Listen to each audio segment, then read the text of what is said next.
O Senhor enviou Natã a Davi. Entrando ele na presença de Davi, disse-lhe: havia numa cidade 2 homens, um rico e outro pobre. O rico tinha ovelhas e gado em grande número, mas o pobre não tinha coisa nenhuma, senão uma pequena cordeira que comprara e criara, e que em sua casa crescera, com seus filhos. Do seu bocado comia, do seu copo bebia e dormia em seu regaço. Ele a tinha como filha. Chegando um viajante ao homem rico, não quis este tomar das suas ovelhas e do gado para dar de comer ao viajante que viera a ele. Em vez disso, tomou a cordeira do pobre e a preparou para o homem que lhe havia chegado. Então o furor de David se acendeu sobremaneira contra aquele homem e disse a Natã: tão certo como vive o Senhor, digno de morte é o homem que fez isso. Pela cordeira restituirá o quádruplo, porque fez tal coisa e não se compadeceu. Então disse Natã a Davi: tu és esse homem. Assim disse o Senhor, o Deus de Israel: eu te ungi rei sobre Israel, e eu te livrei das mãos de Saul. Dei-te a casa de teu senhor e as mulheres de teu senhor em teus braços. Também te dei a nação de Israel e de Judá. E se isto fosse pouco, te acrescentaria muito mais. Porque desprezaste a palavra do Senhor, fazendo o mal diante de seus olhos. A Urias, o heteu, mataste à espada, e a sua mulher tomaste por tua mulher. A ele mataste com a espada dos filhos de Amon. Agora, portanto, a espada jamais se apartará da tua família, porque me desprezaste e tomaste a mulher de Urias, o heteu, para ser tua mulher. Assim diz o Senhor: eu suscitarei da tua própria casa o mal sobre ti, e tomarei tuas mulheres perante os teus olhos, e as darei a teu próximo, o qual se deitará com elas à plena luz do dia. Tu o fizeste em oculto, mas eu farei este negócio perante todo Israel, e à plena luz do dia. Então disse Davi a Natã: pequei contra o Senhor. Respondeu Natã: o Senhor perdoou o teu pecado, não morrerás. Como, porém, com este feito deste lugar a que os inimigos do Senhor blasfemem, o filho que te nasceu morrerá.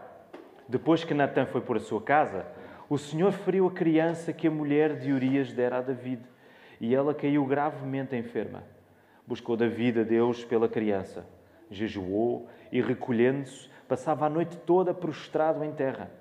Os anciãos da sua casa foram ter com ele, para o levantar da terra, mas ele não quis e não comeu com eles. Ao 7º dia, a criança morreu. Temiam os servos de Davi dizer-lhe que a criança era morta, porque pensavam: estando a criança ainda viva, lhe falávamos, mas não dava ouvidos à nossa voz. Como lhe diremos que a criança é morta? Ele poderá cometer um desatino. Viu David que os seus servos falavam baixo e entendeu que a criança era morta. Perguntou a seus servos: é morta a criança? Eles responderam: é morta. Então David se levantou da terra.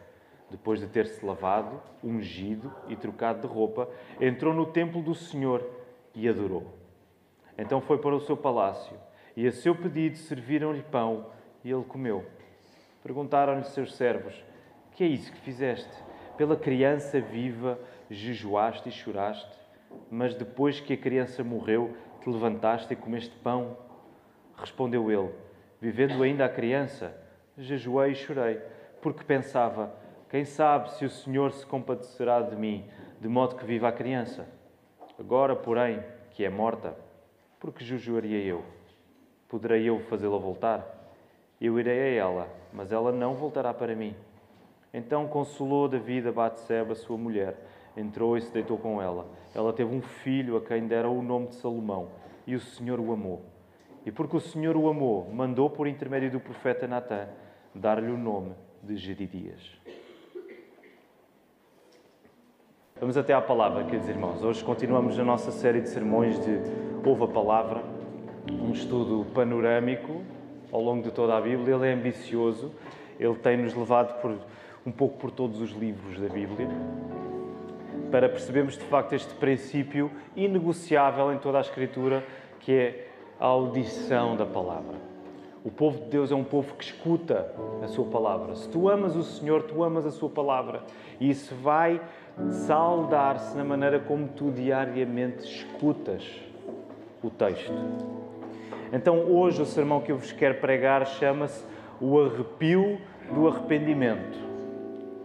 Porque nós reconhecemos, não só na Bíblia, e este texto é prova disso, mas nas nossas vidas também. Quando o arrependimento está a acontecer em nós sentimos o arrepio que isso nos causa. Não é? O incómodo na nossa vida. Mas ao mesmo tempo nós sabemos que isso é uma coisa boa porque o Senhor está a transformar-nos. E agora que nós avançamos para os livros de Samuel, não temos como ver tudo acerca destes livros, há muita coisa e vamos nos focar neste capítulo 12. Nós percebemos uma coisa importante. Estes livros de Samuel, que são 2, que eram tidos como um só livro, originalmente, eles dão-nos conta da entrada em cena, na história de Israel, de reis. Portanto, começam a aparecer reis na vida da história de Israel. E tal como naquela nação, o que resolve as nossas vidas não é esconder o mal que fizemos. O que vai resolver não é a capacidade que tu tens de esconder os teus erros, esconder o mal que tu fizeste. Okay? Ainda que isso possa parecer uma solução agradável, atrativa para ti. E a única solução que tu terás. Mas aquilo que vai resolver de facto a nossa vida é avançar em arrependimento. Quando muitas vezes o arrependimento pode fazer-te sentir um movimento contrário, que é estagnar. Às vezes até pode fazer-te sentir que estás a andar um pouco para trás. Mas escuta isto. Quando tu te arrependes, quando a tua vida é marcada pelo arrependimento, tu de facto estás a avançar pela fé. Porquê? Porque estás a confiar no Rei dos Reis, que é o Senhor Jesus. Aquele para o qual este livro, como vamos ver, está a apontar, está a indicar. E por isso nós queremos orar nesta hora, queremos pedir a Deus que nos dirija, que Ele possa abrir os nossos corações, que Ele nos dê ouvidos, que ouçam, como o Senhor Jesus dizia, quem tem ouvidos para ouvir, ouça. Que Ele nos dê essa capacidade espiritual nesta hora. Vamos orar.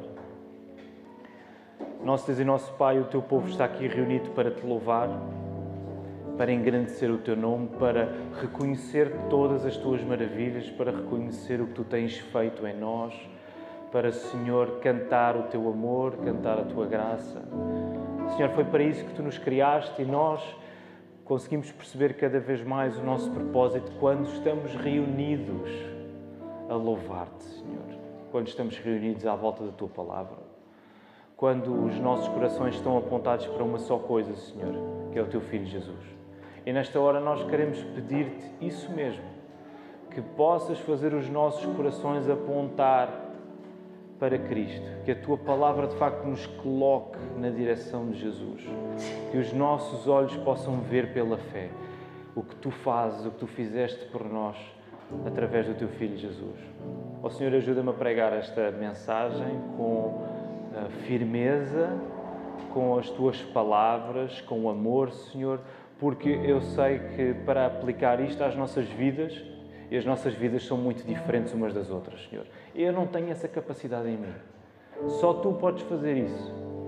Só Tu, Senhor, através do Espírito Santo, podes pegar na Tua Palavra e aplicá-la às nossas vidas de uma maneira que elas são transformadas. E por isso, Senhor, humildemente eu Te peço que me uses para que a Palavra hoje fique mais clara, Senhor, para a Tua Igreja. E que o Evangelho fique visível enquanto lemos aquilo que Tu nos deixaste. Ó Senhor, e nós queremos fazer tudo isto para a Tua honra e Tua glória, como acabamos de cantar, para que a glória não seja para nós, livra-nos disso, mas que a glória seja unicamente para Ti. Nós oramos tudo isto no nome de Jesus Cristo. Amém. Muito bem, vamos a isso. Vamos fazer um breve contexto, porque nesta série de sermões o contexto é muito importante para saber de onde é que viemos e onde é que estamos agora, certo? Temos feito isso ao longo das últimas semanas. Então, quando entramos nestes livros de Samuel, nós temos de recordar que a história que temos diante de nós deve ser lida tendo em conta o que aconteceu até aqui. E o que é que aconteceu até aqui? Para já eu acho que ainda é fácil recordar porque ainda passaram poucos livros, certo? Passou o Pentateuco, passou Josué, passou Juízes e passou Ruth na semana passada. Então, esta é uma narrativa. Os livros de Samuel dão-nos uma história, uma narrativa que segue os eventos do livro de Juízes e o livro de Ruth. Lembram-se que na semana passada o pastor Tiago disse que a organização cristã do Velho Testamento coloca o livro de Ruth logo a seguir ao livro de Juízes. Porquê? Porque é uma história que acontece no tempo dos Juízes. Portanto, cronologicamente faz sentido que aquela história esteja ali colocada, certo? Mas, ao mesmo tempo, o livro de Ruth é uma história que funciona também como uma introdução a uma figura particular. Lembram-se como é que terminava o livro de Ruth, a semana passada? Lembram-se? Ruth teve um filho com Boaz. Como é que se chamava o filho de Ruth e Boaz? Obed. Obed, por sua vez, vai ter um filho que se chama Jessé. E Jessé vai ter um filho que se chama David. Okay? Então, Ruth também serve como esta pequena introdução a este personagem David, que vamos encontrar nos livros de Samuel. Mas antes de irmos para lá, vamos ainda recuar um bocadinho mais, ok? Vamos até ao livro de Juízes. Nós não tivemos muita oportunidade de estacionar no livro de Juízes, porque o pastor Tiago esteve mais concentrado em Josué, mas falámos um pouco acerca do livro de Juízes. E há uma frase, o último verso do livro, que resume muito bem aquilo que estava a acontecer no tempo dos Juízes. Então, se puderem, vão até lá. Ao final do livro de Juízes, um pouco para trás, capítulo 21. E o último verso é o verso 25. E vejam lá o que é que o livro diz, que explica porque é que a situação em Israel, naquele tempo, ia de mal a pior. Reparem o que é que o texto diz. Naqueles dias, não havia rei em Israel. Cada um fazia o que lhe parecia certo. Então, o livro de Juízes está-nos a dar uma espécie de resumo, ok? E está uma confusão. Porquê? Naqueles dias não havia rei, não havia quem governasse, não havia quem colocasse mão nisto. E cada pessoa fazia aquilo que bem lhe parecia, ok? Fazia aquilo que bem queria. O que parecia certo a um, ele fazia. O que parecia certo ao outro, ele fazia. De tal maneira que o livro vai terminar numa história horrível. Não sei se já leram o livro de Juízes, mas o livro de Juízes é sempre a descer, ok? É uma espiral que vai sempre a descer, de tal maneira que o último episódio, eu não quero fazer spoiler a ninguém, mas o último episódio é uma senhora que muito maltratada. E eu não vou dizer mais, vão ler a história, ok? Portanto, nós temos um contexto terrível no livro de Juízes. Não havia rei Israel, cada um fazia o que lhe parecia certo. E reparem, embora o problema fosse a ausência de um rei que liderasse o povo, aquilo que o texto nos está a dizer é que o problema maior do tempo dos Juízes, de onde vimos agora, foi a ausência do reconhecimento do povo de que Deus era o seu rei. Essa frase vai estar ali projetada.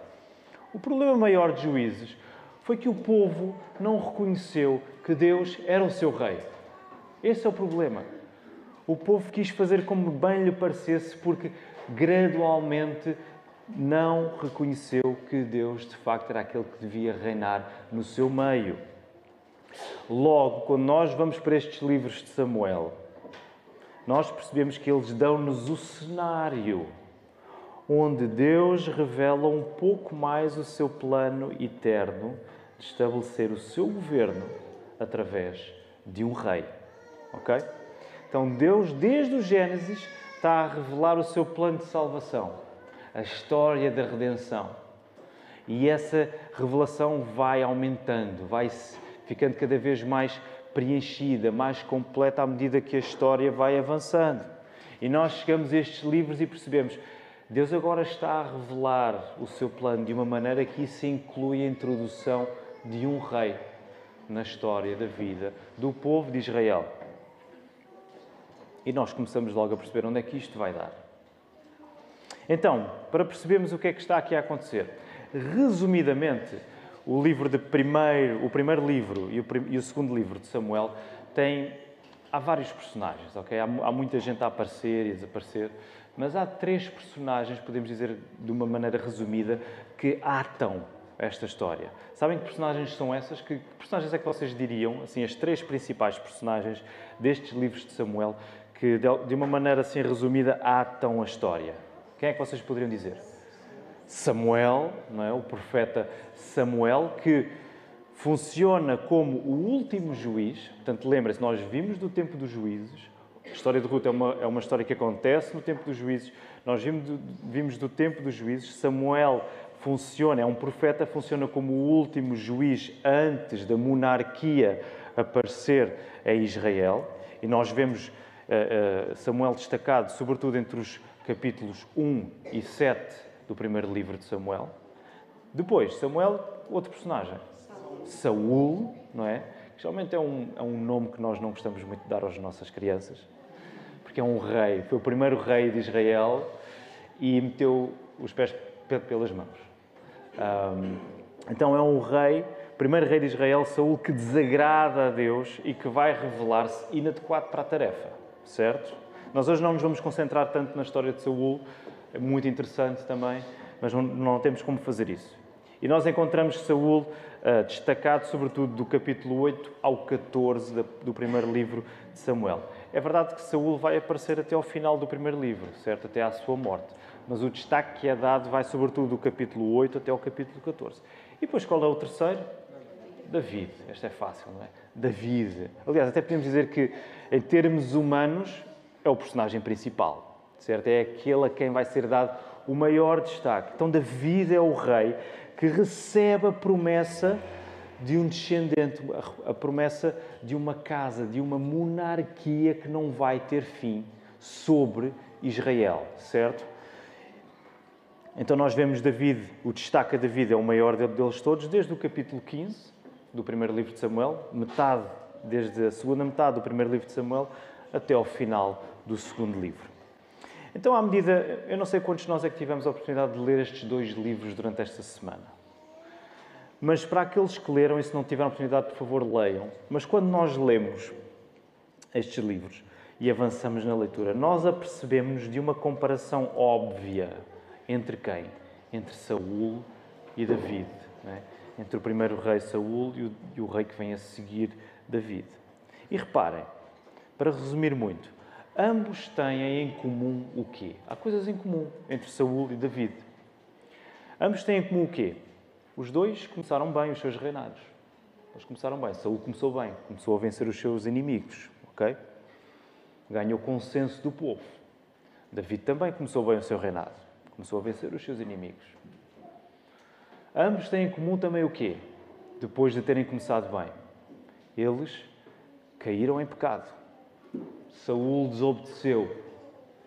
David desobedeceu. Ambos pecaram. Então, até agora, coisas em comum entre ambos. Mas o grande contraste está na maneira como um e outro responderam quando foram confrontados com os seus erros, certo? Saúl apenas aparentou arrependimento. Parece que ele se arrependeu lá na história. Lembra-se do episódio quando Samuel diz: tu vais eliminar os amalequitas todos. Não vai ficar ninguém. E são relatos que ferem muito a nossa sensibilidade moderna. Nem homem, nem mulher, nem criança, nem animal nenhum. Tu vais dizimá-los todos. E Samuel vence a batalha, mas depois resolve ajustar ali algumas coisas, não é? Ele guarda alguns despojos, ele reserva alguns animais com a desculpa de que é para sacrificar a Deus. E Samuel vai confrontar Saúl e dizer: tu desobedeceste à palavra do Senhor. Não é? Isso é curioso, porque o texto diz-nos que Saúl diz assim: eu obedeci, eu fiz tudo. E Samuel diz assim: então que barulho é este que eu ouço de animais a balirem, não é? De cabras e bodes? Que barulho é este que eu estou a ouvir? Isto não era suposto eu estar a ouvir este barulho. Então Saúl desobedece. Samuel diz-lhe: é mais importante para o Senhor que se obedeça à sua palavra do que se apresente sacrifícios. É mais importante que se obedeça à sua palavra. Então Saúl mostra uma aparência de arrependimento depois, mais à frente, mas ele acaba em ruína.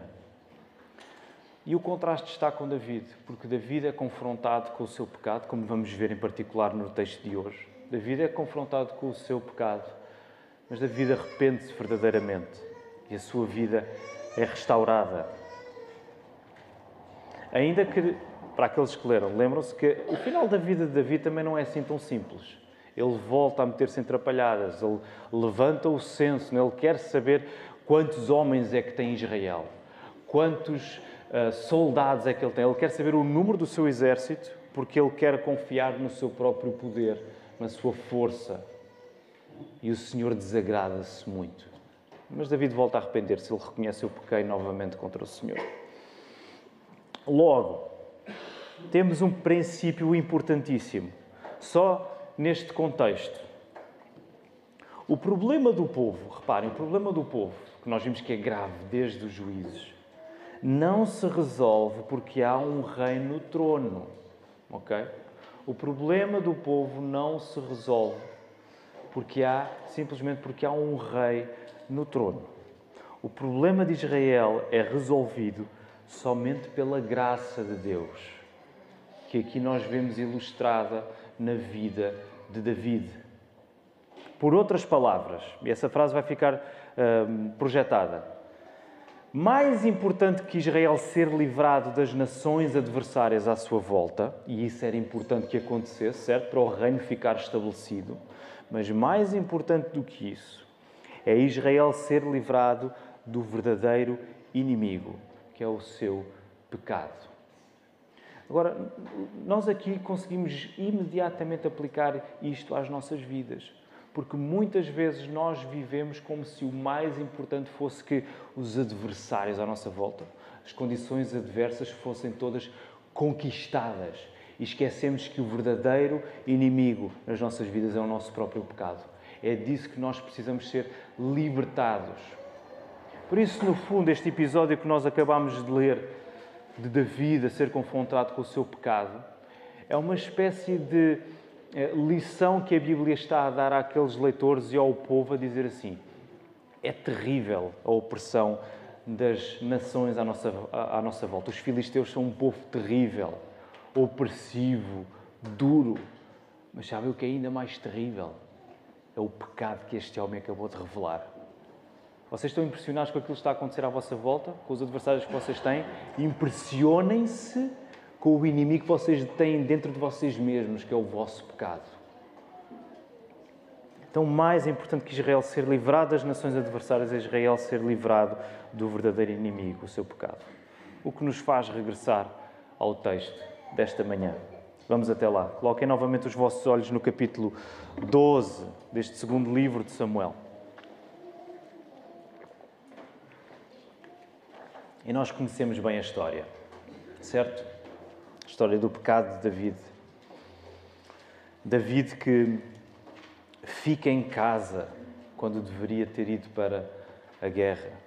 Não é? Nós não lemos essa parte, mas ela também é importante. No início do capítulo 11, quando diz, na primavera do ano seguinte, época em que os reis saíam à guerra, enviou David a Joabe e os seus servos com ele e a todo Israel, que destruíram os filhos de Amon e sitiaram a Rabá.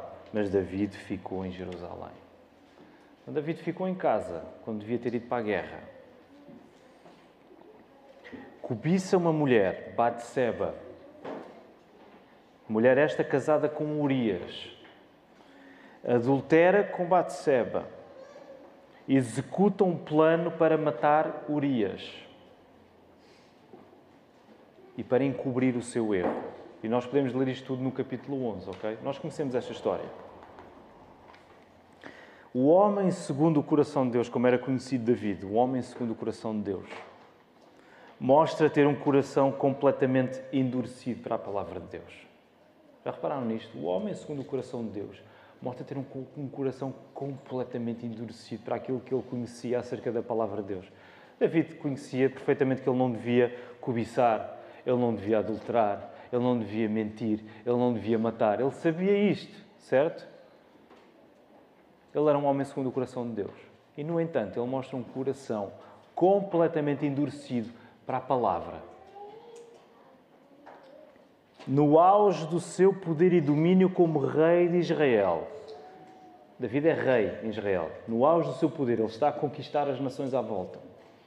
o ungido de Deus, certo? Ele foi ungido, ele é o escolhido. No original, a palavra ungido quer dizer o quê? Alguém sabe? Messias, o Cristo. Nesse sentido, David era o Cristo de Deus, era o ungido.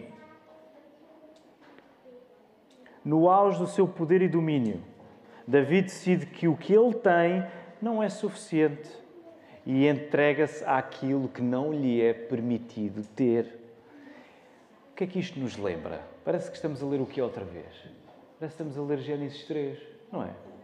Há alguém que tem tudo, mas que dá espaço para que a tentação entre e lhe sugira: o que tu tens não é suficiente. Só vai ser suficiente quando tu tiveres aquilo que te foi dito que tu não podes ter.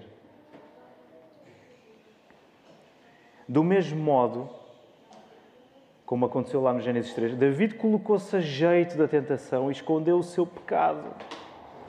Reparem, a surdez de Adão e Eva, lá em Gênesis 3, a palavra de Deus e a ruína que eles experimentaram, é a surdez de David à palavra de Deus e a ruína que ele também experimentou. É como se os leitores originais deste texto tivessem lido isto e perceber assim: ei, o problema de Gênesis 3 que nós lemos antes, que aconteceu antes, ainda não está resolvido. O nosso rei acabou de fazer a mesma coisa.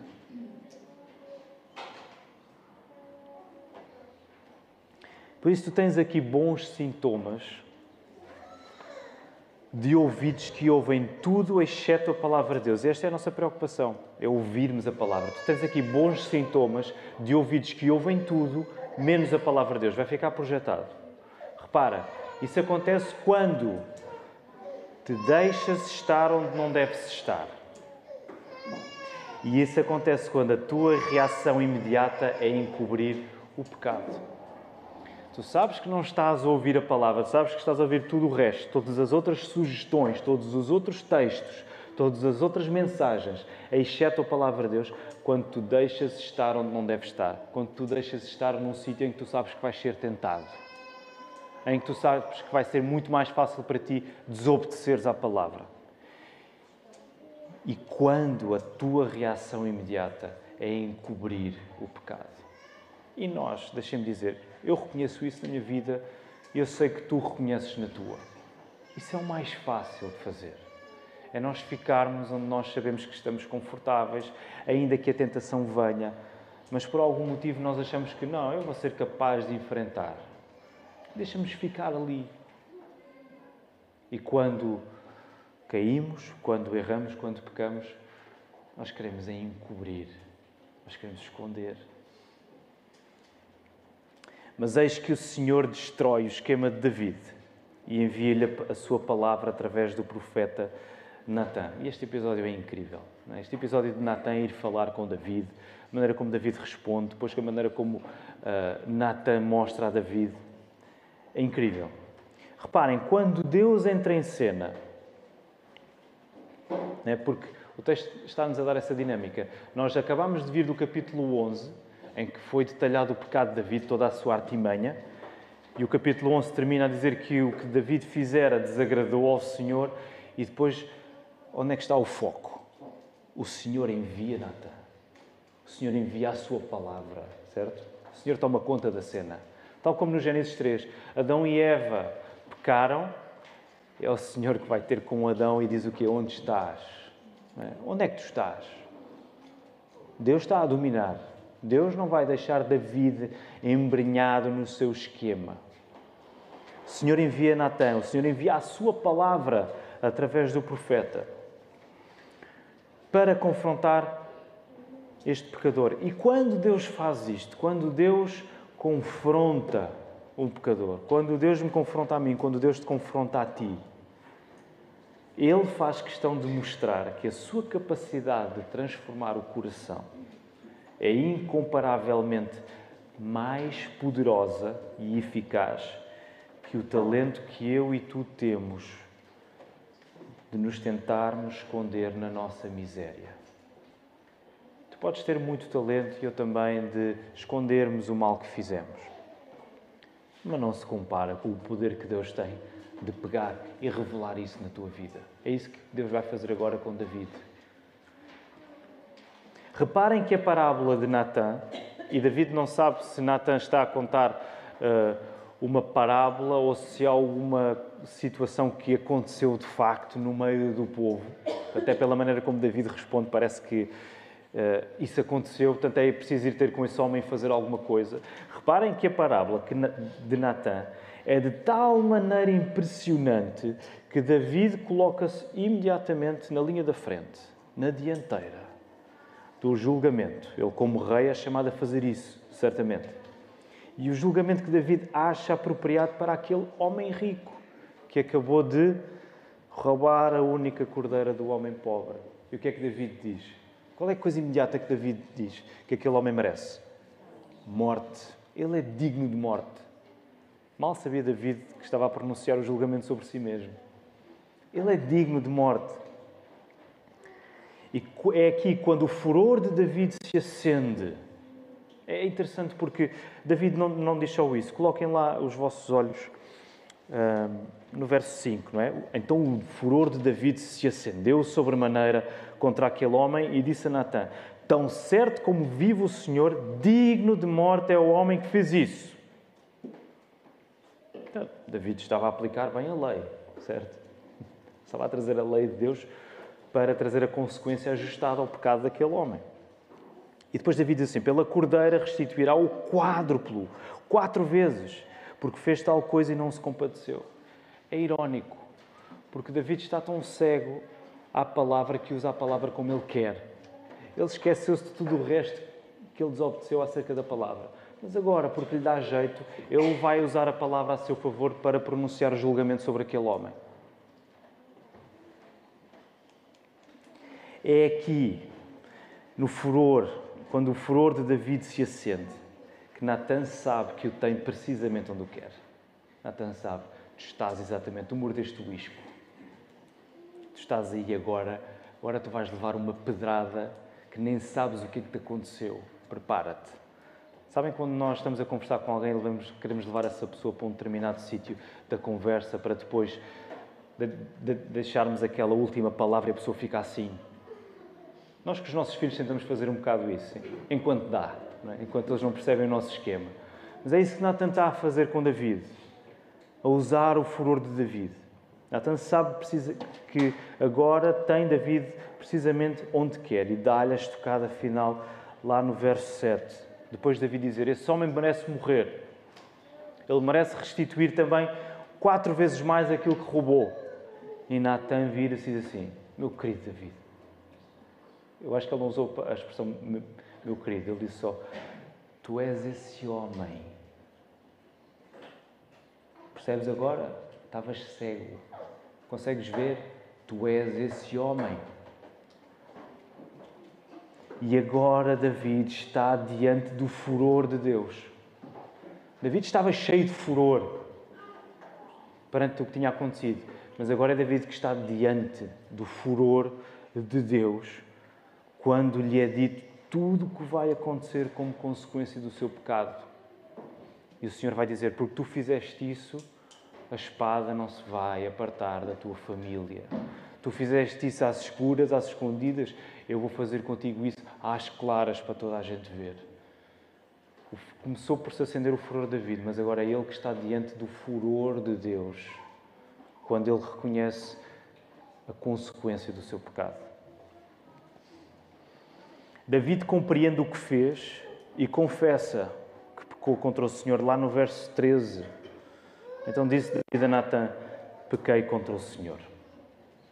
E nós vemos isto também mais detalhado lá no Salmo 51, quando David diz: contra ti pequei, somente contra ti pequei. David podia ter dito: eu pequei contra Batseba, contra Urias, pequei contra o povo de Israel, pequei contra a minha casa, contra a minha família. Mas o que é que David vai dizer?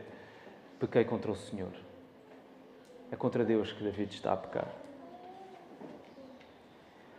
Aplica isto à tua vida. Tu sabes que começaste a ouvir atentamente a palavra quando te vês à mercê do que Deus pode fazer contigo.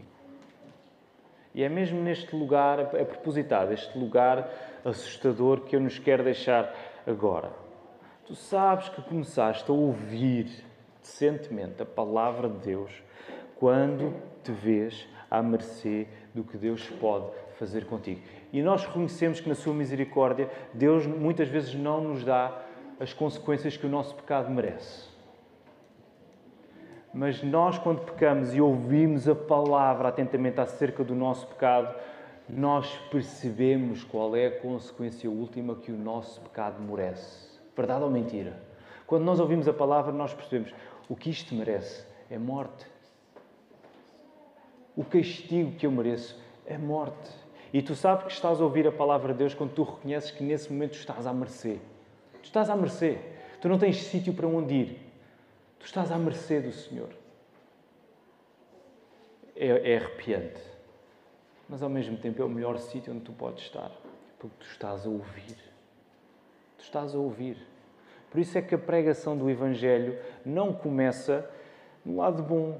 Começa sempre no lado mau. Tu és um pecador. Tu estás em dívida para com Deus. Tu estás à mercê do seu julgamento. Tu tens de ouvir primeiro essas coisas, essa verdade, o lado negro, digamos assim, para que então as boas notícias venham e iluminem tudo. E tu possas descansar. E tu possas reconhecer a misericórdia de Deus na tua vida. É o que está a acontecer aqui. David começa a ouvir verdadeiramente a palavra quando ele se vê à mercê da mão de Deus. A graça de Deus atingiu David.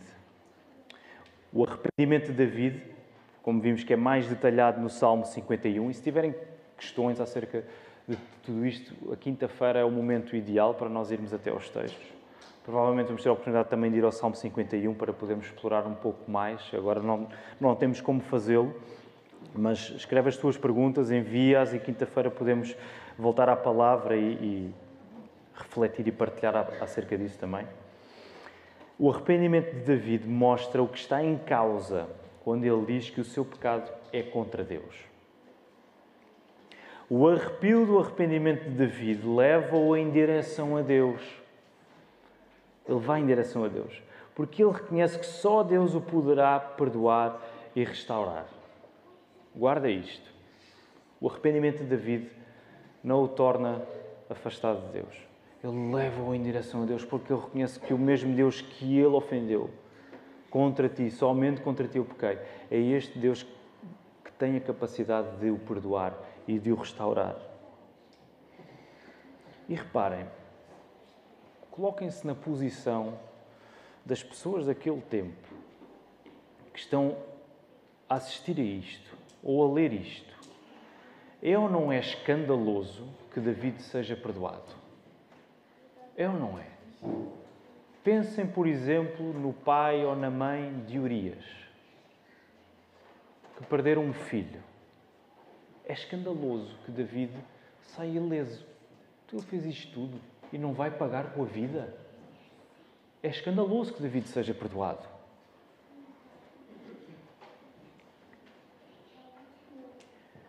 Mas o perdão de Deus ainda exige um pagamento. O perdão de Deus concedido a David ainda exige que alguma coisa seja paga. O que é que vai acontecer? A criança vai morrer. David é perdoado. A criança vai morrer. Reparem como o arrependimento de David, no momento de maior angústia, como acabámos de cantar ainda há pouco, no maior transe, não é no momento incontrolável de movimentos que estamos a ter, mas é na maior angústia, coloca-o a avançar para Deus. Ele reconhece o quê? Ele reconhece que Deus pode poupar a criança. Vemos isso lá no verso 22, não é? Quando questionado, então, mas tu... Como é que os servos dizem? Eles perguntaram, o que é isso que fizeste? Tu jejuaste enquanto ela estava viva? Oraste, choraste por ela enquanto a criança estava viva? E agora que está morta, paraste de o fazer? E o que é que David diz lá? Quando ela vivia, eu jejuei e chorei, porque pensava, quem sabe se o Senhor não a pode salvar? Quem sabe se o Senhor se compadecerá de mim, de modo que viva a criança? Reparem, não é o caso de David tentar a sua sorte. Vamos lá ver se resulta. Vamos lá ver, pode ser que sim. Não é o caso de David, o que eu quero que tu fixes aqui não é David tentou lançar a sua sorte para ver o que dava.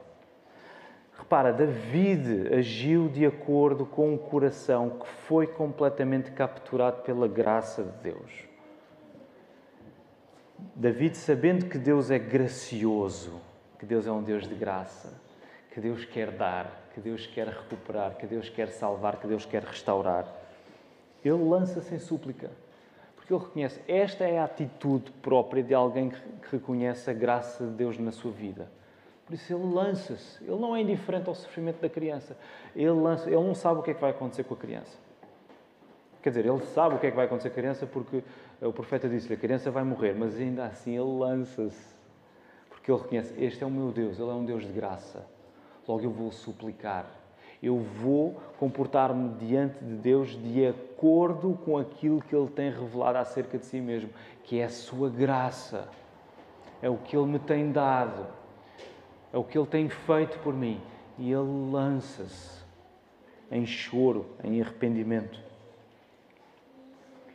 Mas a graça de Deus, como nós sabemos, não se revela como David esperava. E a criança morre. Não significa que pela criança ter morrido, a graça de Deus apartou-se de David. Mas a graça de Deus na vida de David revelou-se de uma maneira que David ainda não estava a compreender completamente. E Deus permitiu que aquela criança morresse. Nós vemos mais ou menos o mesmo princípio, não é mais ou menos o mesmo princípio que o apóstolo Paulo, lá em 2 Coríntios 12, quando ele a falar acerca do espinho na carne, ele diz, eu orei 3 vezes.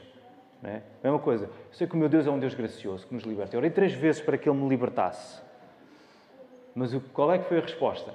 Deus não o libertou. Deus deu-lhe, nesse sentido, deu-lhe uma graça ainda maior. No circuito de uma graça que foi negada ao apóstolo Paulo, que era ele ser libertado do espinho na carne, Deus concedeu uma graça ainda maior de saber que a minha graça te basta. É na fraqueza que tu vais perceber o meu poder a atuar na tua vida. O mesmo está a acontecer com David.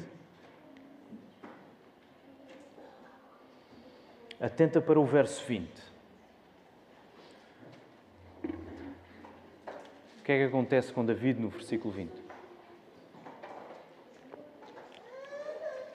Depois da criança ter morrido, David levanta-se da terra, depois de ter-se lavado, ele unge-se, troca de roupa, coloca-se todo bonito, todo impecável, entra no templo do Senhor e adora. Quando o arrependimento de David parece um lugar de estagnação, onde ele luta com Deus por causa da consequência do seu pecado, que neste caso era a morte iminente daquela criança,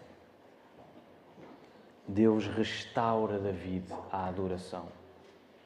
Quando tudo na vida de David parecia apenas luta, não é? Bloqueio, estagnação, sofrimento, agonia, vem a graça de Deus a revelar-se na vida de David.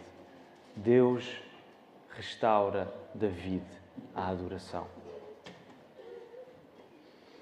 Quando tu confias em Deus com tudo o que tu tens,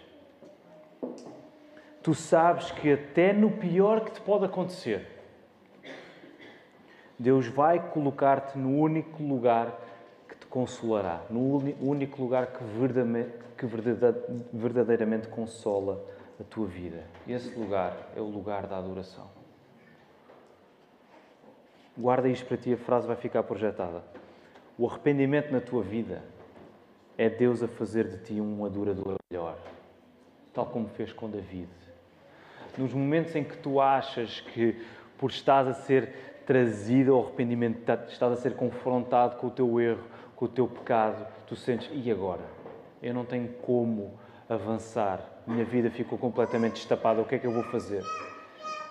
Deus está a fazer-te avançar de uma maneira que tu se calhar não estás a ver ainda, mas Ele está a levar-te para um lugar que vai consolar-te como nenhuma consolação poderia acontecer pelos teus próprios meios, que é a adoração. Eu estou certo que nós aqui já passámos por isso. No momento em que nós reconhecemos o nosso erro, reconhecemos o nosso pecado contra Deus. E Deus transformou-nos de uma maneira em que a única resposta que nós podemos dar era o quê? Era louvar o Senhor. Era louvar o Senhor. É isso que David faz. Ele reconhece o seu pecado, ele arrepende-se, ele luta no meio das consequências que ele está a sofrer pelo seu pecado. Mas ele não fica enredado nessas consequências. Ele é levado a adorar o Senhor. E o mesmo acontece comigo, o mesmo acontece contigo. O arrependimento na nossa vida é Deus a fazer de nós adoradores melhores. Okay? Portanto, tu não podes adorar o Senhor se a tua vida não é uma vida de arrependimento. Vamos terminar, queridos irmãos. O arrepio do arrependimento pode fazer-te sentir que estás parado e que nada acontece. Nesta manhã, acho que foi nesta manhã, sabem, às vezes os pregadores estão a preparar o sermão e às vezes é só no domingo de manhã que se lembram daquela ilustração que fala acerca do que está aqui a acontecer. E normalmente são ilustrações, pelo menos no meu caso, assim um bocado pacóvias. E eu lembrei-me de um filme, acho que já o mencionei no passado, que é o... Eu não sei como é que se chama no Brasil. Seguramente a tradução do Brasil é melhor que a de Portugal. Mas é o Karate Kid. Como é que se chama no Brasil? É Karate Kid? É melhor porque em Portugal é um momento da verdade. Cada tradução não tem nada a ver com o título. O filme Karate Kid, o primeiro de todos, eu acho que é obrigatório ver, ok? Não está na nossa declaração de fé, mas é obrigatório ver. Acho que é de 1984, qualquer coisa assim. Eu ainda não era nascido, só ouvi... É de 84? Confirmaste, Tiago. Essa passa, Tiago. Consultaste a internet, mas essa passa. Ou não consultaste? Sabias de cabeça? Tiveste de consultar. Essa passa. Desliguem agora o vosso Wi-Fi. Vocês conhecem o filme, não é? Um miúdo que tem dificuldades na escola e que vai aprender karaté para se safar. É muito mais do que isso o filme, obviamente. Mas aquela parte em que ele está lá a aprender com o Mr. Miyagi, o que é que o Mr. Miyagi o põe a fazer? Não o põe a lutar, pois não. Até a lavar os carros, a pintar a cerca, a encerar o chão. Aquele clássico, wax on, wax off. Breathe in, breathe out. E como é que o Daniel San se sente? Ele acha aquilo uma perda de tempo, não é? O que é que eu estou aqui a fazer? Eu vim para aprender a lutar, estou aqui a arranjar-te a casa. Isso foi um bom esquema que arranjaste, para eu arranjar as coisas aqui em tua casa. Mas depois vem o Mr. Miyagi, lá o mestre dele, e começa a lutar e ele começa a saber se defender. Isto é uma ilustração um bocado pacóvia, eu sei, um bocado simples demais, mas para nós compreendermos o que está em causa é que nos momentos em que nós achamos que nada está a acontecer, porque vemos a nossa vida quase às vezes como que a retroceder, quando o nosso pecado é exposto, queridos irmãos, é aí que Deus nos está a fazer avançar verdadeiramente. É aí que Deus nos está a trazer para um lugar de maior dependência e de maior adoração. A verdadeira estagnação acontece quando tu te preocupas mais em parecer santo, escondendo o pecado, do que em viver a santidade, confessando o pecado.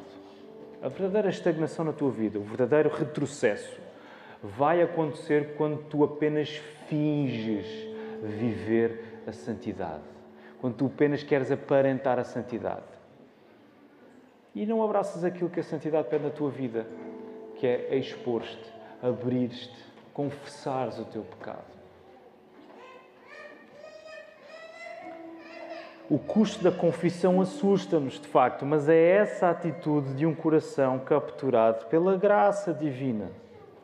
E como David, sermos pessoas segundo o coração de Deus, sermos pessoas que estão a ser transformadas à imagem de Cristo, não significa que não pecamos significa que no pecado a palavra final é sempre a do arrependimento. Sermos pessoas segundo o coração de Deus significa que perante o nosso pecado a palavra final da nossa vida vai ser a palavra do arrependimento, em que nós confessamos, em que nós, como Davi, dizemos: eu pequei contra ti, Senhor, perdoa-me. Mesmo que tenhamos de sofrer ainda algumas consequências do nosso pecado, e eu sei que também muitos de nós, se não a maioria, hoje ainda lida com algumas consequências de coisas que fizemos mal feitas no passado. É isso que significa avançar pela fé na graça de Deus. Por isso, tudo isto que pregamos, tudo isto que está a ser dito e aplicado às nossas vidas, só pode ser feito porque este texto, em último grau, não é sobre David. Obviamente que ele é sobre David, é uma história sobre a vida dele, mas vocês percebem, em último grau, esta é uma história acerca de alguém muito maior que David. É sobre o que Deus faz pela sua graça. A figura do rei David e a figura daquele bebé que paga pelo pecado de David apontam para um rei perfeito que paga com a sua vida pelo pecado do seu povo. É escandaloso que David tenha sido perdoado, mas quando nós nos lembramos que o perdão de David assentou também, tal como o nosso perdão, naquilo que Cristo fez, nós percebemos o que é que está em causa. Deus estava a mostrar: sou eu quem vai resolver o problema deste povo pela minha graça em Cristo Jesus. Porque quem vai pagar totalmente por este pecado não é esta criança que morreu como consequência do pecado, mas é o meu filho, é outra criança. É Cristo que vai morrer. Este rei é Jesus, que experimentou a maior estagnação de todas ao ser abandonado na cruz. Pensa nisto. Quando tu vives os teus momentos de parece que está tudo parado, que nada avança, que não há transformação, não há resposta. Jesus viveu isso tudo por ti no teu lugar, quando na cruz foi abandonado por causa do teu lugar. Ele clamou: Deus meu, por que me desamparaste? E o que é que se fez ouvir? Nada. Silêncio. Jesus, de facto, viveu a maior estagnação de todas. E é a morte e a ressurreição de Jesus que nos asseguram que o arrependimento que abraçamos, podendo até significar momentos de grande paragem e arrepio, é a adoração a avançar em nós pela fé. Esta frase vai ficar aqui projetada. Repara, é a morte de Jesus e a sua ressurreição, é o Evangelho, como está projetado, que te vai assegurar que o arrependimento que tu abraças, podendo significar momentos de grande sofrimento, de dificuldade, de paragem, de estagnação, de arrepio, é a adoração a avançar em ti, é a adoração a avançar em mim, é a adoração a avançar em nós pela fé. Portanto, quando nós olhamos para este texto, esta história, nós lemos o pecado horripilante de David, nós vemos-nos a nós mesmos aqui. Nós vemos a nossa necessidade de arrependimento, de confessar e de olhar para a cruz, porque nós sabemos que Jesus sofreu isto tudo no nosso lugar, para que agora, quando nos arrependemos, isso vai custar. Certo, vai sempre custar, porque é a nossa vida que está a ser transformada. Mas nós sabemos que esse é o avanço que Deus faz em nós, quando nós nos entregamos à adoração pela fé a este Rei. Como não louvar este Rei que deu a vida por nós? Não um Rei que no auge do seu poder e domínio como David fez aquilo que ele bem queria e entregou-se aos desejos da sua carne, mas um Rei, sendo o Filho de Deus, ele fez sempre a vontade do Pai, dando a vida por nós. Como não louvar este Rei? Como não avançar em arrependimento? Vamos continuar a louvar o nome do nosso Deus agora com as nossas vozes. Vamos ficar de pé e que o Senhor nos abençoe.